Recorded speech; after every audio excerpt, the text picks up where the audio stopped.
अब हम क्या करते हैं, जो दुखी है, जो दुखी आत्मा है यहाँ आते हैं, उनको जो भी हम मर्यादा बताते हैं वो सहर्ष स्वीकार करते हैं, क्योंकि वह लुट पिट कर आते हैं। उन्होंने सभी देवी देवता झाड़ के देख लिए, उन्होंने सभी जंतर मंत्र करवा रखे हैं, और यहाँ आते ही सुख हो जाता है। तो फिर वो मर्यादा खरी रखते हैं, क्योंकि उनको मालूम है यदि मर्यादा भंग होगी तो वो कैर फिर टूटने लग जाएगा। और जो बीच बिचाला सा है, जो ना घने दुखी है ना घने सुखी है, और वो यहाँ आते हैं, नाम ले लेते हैं। परमात्मा का तो स्वभाव है, बिजली कनेक्शन मिलते ही कोई काम कर लियो सब डूडा उठा देगी। और फिर वो लोग विचलित हो जाते हैं, क्योंकि ज्ञान संपूर्ण ना होने से, और कहीं लोकलाज में आकर फिर वो कोई ना कोई गड़बड़ कर ही जाते हैं और मर्यादा भंग हुई। देखो, दो कारण होते हैं। कई भक्त ऐसे होते हैं बार बार मर्यादा भंग करते रहते हैं, कोई हानि भी नहीं होती उनको, और कुछ ऐसे होते हैं मर्यादा भंग कर दी तुरंत उसको हानि होगी या मृत्यु हो जाती है या कोई और कष्ट भारी आ जाता है। उसका ये कारण होता है कि जो बार बार मर्यादा भंग भी कर रहा है, कोई हानि भी नहीं हो रही है, तो उसका अभी शुभ संस्कार पिछले चल रहे हैं। और जिसने मर्यादा भंग कर दी और मृत्यु होगी तो उसका संस्कार था मृत्यु का, और मर्यादा भंग होने से परमात्मा का प्रोटेक्शन हट गया और उधर से उसका उस समय आ गया। और यदि वो मर्यादा में होता तो वो समय वैसे कहा जाता मृत्यु का, उसको मृत्यु प्राप्त नहीं हो सकती। तो पुण्यात्माओं, ये थोड़ी सी सावधानी ये भी बरतो, घनी सावधानी बरतो कि हमारा नाम खंडाओ। लोक लाज ना कीजियो निर्भय हो रहिए, ये मन साधो दीजिए ते गोविंद पाइए। परमात्मा कहते हैं लोक लाज ना करना अगर इस मार्ग में सफल होना है तो। हाँ, लोक लाज वो करो जो चोरी नहीं करे, उसमें लोक लाज माने, जारी नहीं करे, रिश्वत नहीं लेनी चाहिए, और झूठ नहीं बोला, किसी को ठगा नहीं, ये है लोक लाज करण की।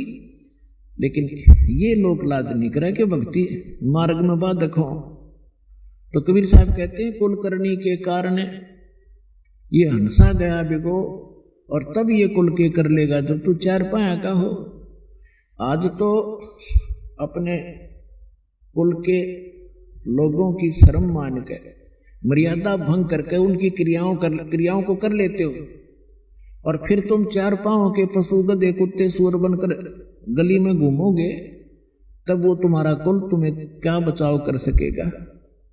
तो यहां कहते हैं लोक लाज ना कीजिए निर्भय हो रही है,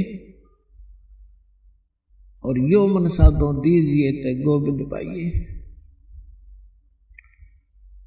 इस प्रकार हमने किसी भी कारण से आपकी कोई ऐसी घटना घट भी जाती है आपके घर पे, तो उसके दो कारण हो सकते हैं। एक तो ये है कि आपकी भैंस मर गई और मरना था लड़का, एक भैंस तो और 20 दे देगा भगवान, तो आपको वो बचाव किया आपका।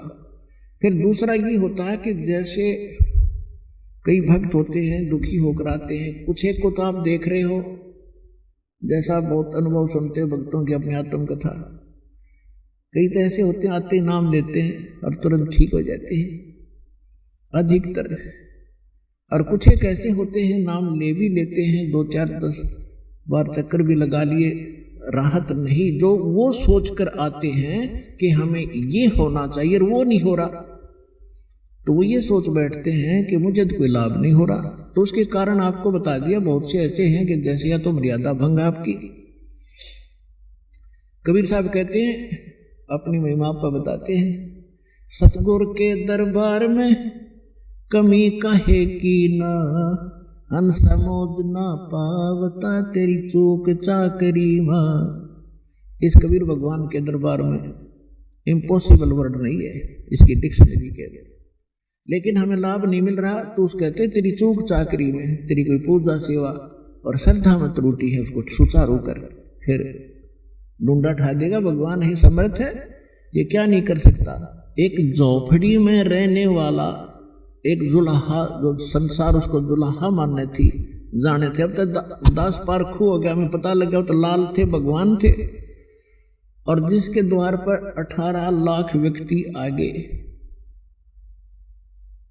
जिसके सुबह का आटा घर में ना हो और उसके घर पर 18 लाख मेहमान आ जाए, चिट्ठी बाई इनविटेशन, और सबको फिर 3 दिन तक वो मोहन भोजन खिला रहे हैं। सब हलवा, पूरी, खीर, खांड और सूखा सीधा को ले जाता, ले जाओ खा लियो अपने घर पर जाके, और 1 रुपये 1 दोहर दे रहे हैं। तो पुण्यात्माओं, वही समर्थ आज आपके साथ है, तो वो क्या नहीं कर सकता आपके लिए। तो परमात्मा कहते हैं सतगुरु के दरबार में, यानी परमात्मा के दरबार में।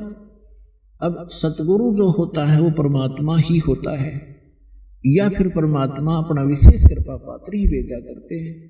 तो वो कृपा पात्र जो परमात्मा का दास होता है, परमात्मा की सभी पावरों से युक्त होता है, उसको परमात्मा अपनी शक्ति देकर भेजता है। जैसे प्रधानमंत्री का कोई प्रतिनिधि हिसार में आ जाता है तो उसको वो अपनी बहुत सी पावर देकर भेज देता है, और हरियाणा स्टेट के लिए वो पर्याप्त होता है।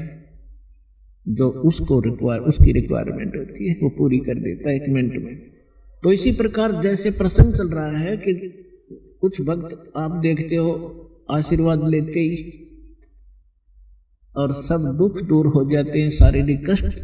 प्रथम तो शारीरिक कष्ट ही दुख मानते हैं, और फिर घर में सुविधाएं प्राप्त हो जाती हैं। अब दूसरे को ऐसा नहीं हो रहा है तो ये सोचना चाहिए कि जैसे डॉक्टर के पास सैकड़ों मरीज जाते हैं रोगी, और एक रोगी को तो 4 टैबलेट देता है और अगले दिन बताता है जी मैं स्वस्थ हो गया, और एक का इंजेक्शन भी लाता है, ग्लूकोज भी चढ़ा देता है, एडमिट भी करना पड़ जाता है, और फिर 1-2 महीने तक उसको टैबलेट दी जाती है। तो स्वस्थ करके छोड़ेगा डॉक्टर, क्योंकि उसको पता है ये रोग भयंकर है, ये 4 गोलियों से ठीक होने का नहीं है। तो पुण्यात्माओं, आप जी ने ये ध्यान रखना चाहिए। एक तो इसमें ज्ञान परमात्मा इसलिए आधार बनाया है क्योंकि जब परमेश्वर कबीर जी 600 वर्ष पहले आए थे, सन 1398 से सन 1518 तक जब परमात्मा यहाँ आए थे, तो उन्होंने अपनी वो सारी लीला करके दिखाई थी जो भगवान किया करते हैं।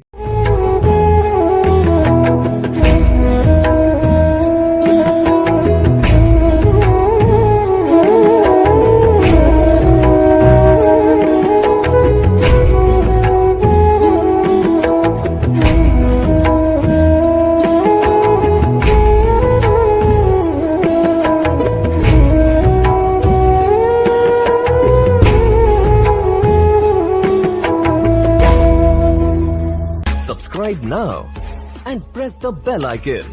Never miss an update.